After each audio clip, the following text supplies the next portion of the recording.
remember my grandma used to make it, and all she would do was like whip egg yolks with a can of evaporated milk and just throw it in the oven and let it go.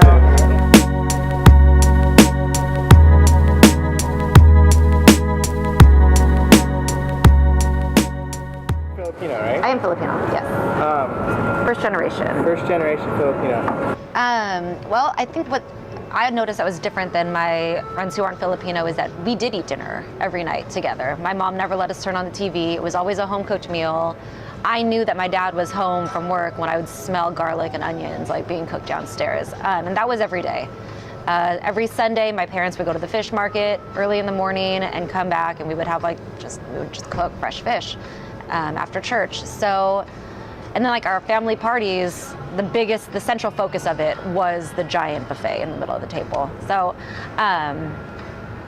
and yeah, that's all I remember growing up was the times that we ate. And all of our special occasions were celebrated at the dinner table. We'd go out to eat. Did you cook with your mom and dad? I did, yeah. My mom never cooked. My mom's a terrible cook, but I learned how to fabricate a chicken with my dad when I was like 7 years old. I learned how to braise. I didn't even know that was, but that's what we were doing when I was a kid, and I think that's gave me a little bit of a head step in culinary school as well. Yeah, there's definitely some hints of like Southeast Asian and Chinese culture in the food, but then there's like these huge Spanish influences like afritada, where you introduce like a potato and bell peppers in with like a goat stew, you know? There's a lot of, so adobo, which is pork and chicken cooked in soy sauce and vinegar.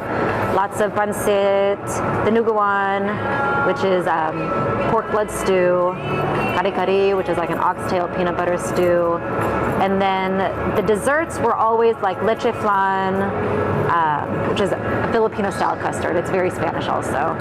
And they use more, well, we use evaporated milk in the cans. I think that they use actual cream. And yeah, shortcut. Yeah, exactly. It's more of an island shortcutting thing for sure.